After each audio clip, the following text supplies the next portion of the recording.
After-school programs across Metro Atlanta were on the brink of shutting down when a federal freeze put key funding on hold. Now those dollars are finally flowing again, and the Boys and Girls Club says hundreds of kids will have or keep their safe place to learn and grow. Let's talk more about it now, what it means moving forward with Libby Wright. She's CEO of the Boys and Girls Club right here in Metro Atlanta. Libby, welcome back to the show. Good morning. It's nice to be here. So talk to me, first of all, let's put in perspective what the Boys and Girls Club mean to so many young people in our area. Absolutely. So I think everybody knows that the mission of the Boys and Girls Club is to make sure that we ignite the unlimited possibility of kids and teens by creating safe, inclusive, and engaging environments. And we do that in the city with over 25 clubs in 9 counties, and we serve over 8,000 youth per year. Wow. When that freeze came down, what was your first reaction to that? So you first have to know that I was only enrolled for 3 weeks when the freeze came down. Oh, wow. So there was a little bit of shock and awe. It's critically important to understand that 35% of our funding comes from government sources. 22% of that funding comes from the federal government.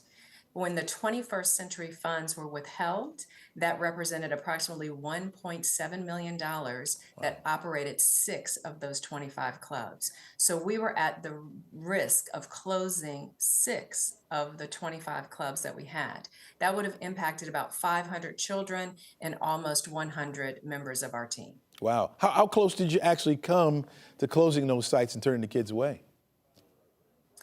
We were confident and decided we were going to move forward with registration, and so we went into it very optimistically. But I will tell you, we were 2 days in front of our board meeting to have the discussion when the funds were released. So that was a very joyous day, to say for sure. That was going to be my next question. When the funding was restored, what was that moment like for you and your team?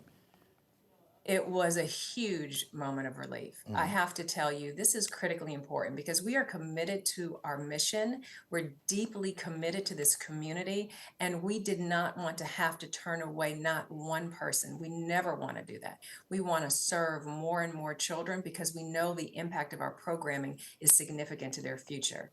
And as we like to say, Atlanta needs club kids. Absolutely. Now, I guess you're probably learning a little bit going forward now. What have you learned, or what can you take from this going forward to maybe protect yourself against the sudden shock of funding being taken? Is there anything you can do? Yes, absolutely. The fact that Atlanta needs club kids, well, our clubs need Atlanta as well. So we are looking as we move forward to just the source of funding that will allow us to stay whole by the community getting engaged. We're so thankful to our foundations. We're thankful to our corporate partners. We're thankful to the individual donors, and we consistently ask that everyone continue to get involved because this is a community opportunity. We serve these young people during their critical out of school hours, and that is so important to the entire community. And so we're asking that we keep ourselves whole and that we make sure that we are the foundation that these children need. Yeah. What about elected leaders here in Georgia and up in Washington? What would you say to them about the importance of after-school programs?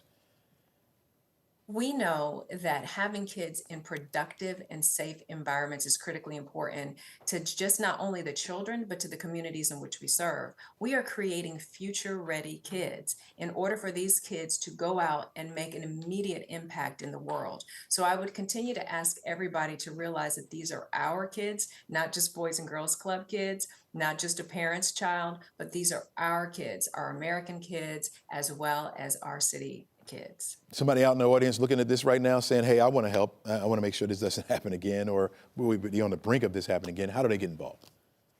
I think there's 2 things you can do. One, understand that the funding is back for now for 25 through 26, but it's currently not written into the budget for 26 and 27. That vote will take place in September. Let your legislators know that they can do something about it. You can go to our website, which is BGCMA.org, and you will find an action alert there, and it takes less than 10 seconds to let your legislators know how important this is. Yeah. The other thing they can do is also come register. Bring your kids. We're still open. After school care begins this Wednesday.